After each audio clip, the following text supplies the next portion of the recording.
A graça e a paz do Senhor Jesus. Amém, meus irmãos. Nós estamos no 12º dia do nosso jejum e o tema do nosso jejum é a igreja fora das paredes. Na realidade, é o livro que nós estamos usando. Amém? E lembrando mais uma vez, nós estamos fazendo a leitura do capítulo. Amém? Nós não estamos explicando. Por mais que a leitura também, ela mesmo se explica por si só. Ok? Então você tem 3 maneiras de acompanhar o nosso jejum. Através do próprio livro que foi enviado por PDF nos nossos grupos. Nós também temos os áudios que nós estamos gravando e mandando para vocês, também no nosso grupo. E também tem o nosso canal pelo YouTube, que você pode também estar acompanhando essa leitura. Então você tem 3 opções aí para acompanhar e jejuar.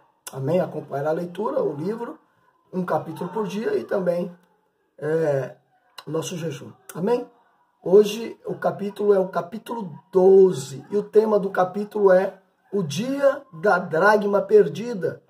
E o texto base para esse capítulo se encontra lá no Evangelho de Lucas, capítulo 15, do versículo 8 ao 10, que diz assim: o qual a mulher que, tendo 10 dracmas, se perder uma dracma, não acende a candeia e varre a casa e busca com diligência até achar? E achando-as, convoca as amigas e vizinhas, dizendo: alegrai-vos comigo, porque já achei a dracma perdida. Assim vos digo que há alegria diante dos anjos de Deus por um pecador que se arrepende. Aleluia. A introdução desse capítulo diz assim: Jesus sempre foi encontrado vivendo em meio aos pecadores. E após ser questionado a respeito desta prática, o nosso mestre então propôs aos escribas e fariseus 3 parábolas que dizem respeito aos perdidos. Essas 3 parábolas são a da ovelha perdida, da dracma perdida e do filho pródigo. Todas possuem o seu foco naquele ou naquilo que se perdeu. Na primeira parábola, a grande ênfase é na ovelha que se perdeu. Na segunda parábola, Jesus valoriza a dracma que se perdeu. E por fim, na famosa história do filho pródigo, o filho que abandonou a sua casa. Cada um teve uma razão de se perder. A ovelha se perdeu por displicência dela mesma. O filho pródigo se perdeu por uma vontade deliberada dele próprio. E a dracma perdida foi por descuido, displicência. O interessante é que Jesus não enfatiza nenhuma dessas razões, mas nos coloca na perspectiva de que devemos nos importar com cada unidade, independente do motivo pelo qual ela veio se perder. Amém? O primeiro ponto desse capítulo é a parábola da dracma perdida. Eu gostaria então de explanar de uma maneira mais completa a parábola da dracma perdida. Nesta porção das Escrituras, vemos que havia uma mulher que possuía 10 dracmas, que era na realidade uma moeda que possuía um alto valor. Isso significa 10 coisas importantes na vida desta mulher. Então um dia, uma dessas partes se perdeu. Talvez você, como esta mulher, perdeu coisas importantes da sua vida. O Senhor, por outro lado, trata cada uma dessas dracmas como vidas que nos encoraja a valorizarmos cada um dos irmãos, inclusive os que se perderam.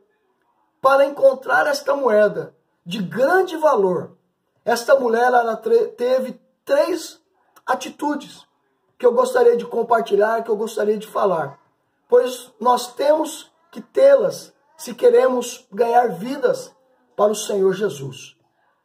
Quais são essas 3 atitudes que essa mulher teve? A primeira atitude, ela acendeu a candeia. A candeia é um recipiente que contém óleo.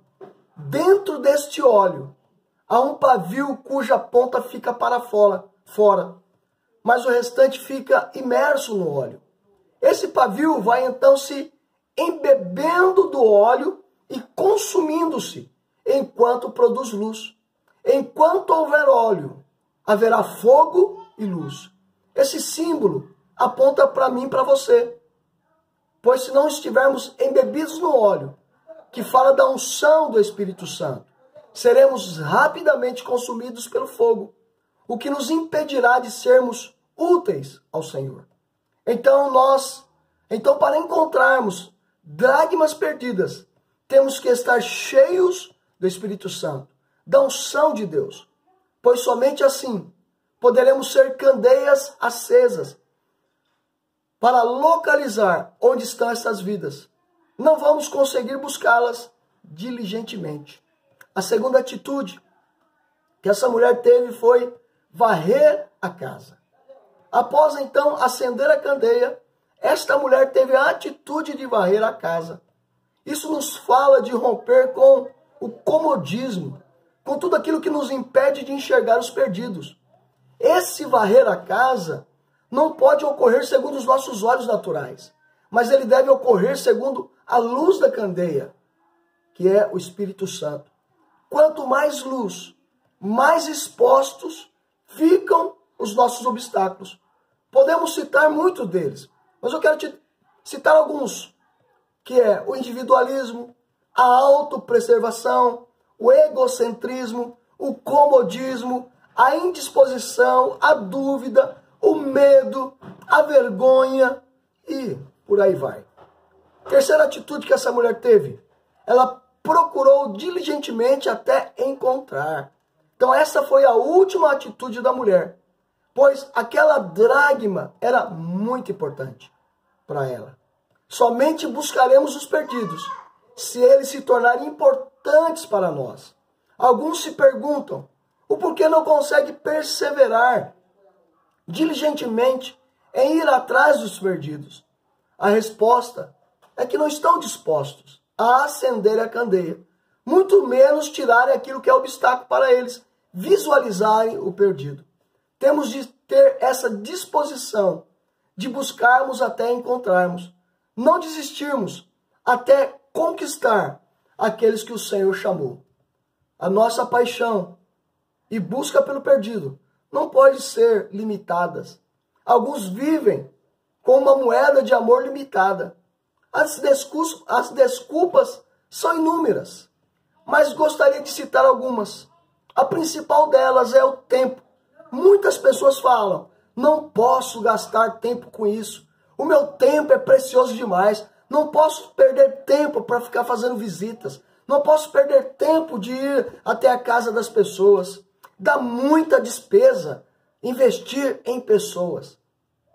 E muitas outras desculpas como estas.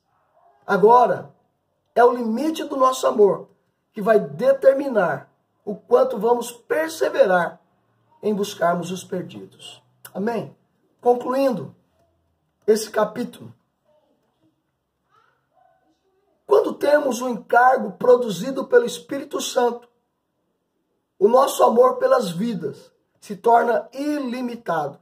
Por isso, é tão importante a candeia estar acesa, pois vamos ir atrás dos perdidos, somente até onde o nosso amor alcançar. Jesus é nosso exemplo maior.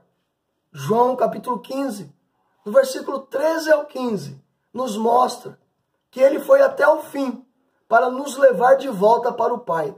Por isso devemos ter essa mesma disposição pelas dracmas que ainda estão perdidas. Amém? Você sabe que no final do capítulo nós sempre fazemos algumas perguntas para que você possa estar meditando, né? E eu quero te dar duas perguntas aqui para você meditar. Quais os obstáculos que te impedem de evangelizar? Medite nessa pergunta. A segunda é, se o amor pelos perdidos pudesse ser medido em uma escala de 0 a 10, qual nível você está nessa escala? Amém? Que você possa receber esta palavra da parte de Deus Pai, Deus Filho e Deus Espírito Santo. Amém? Fica na bênção.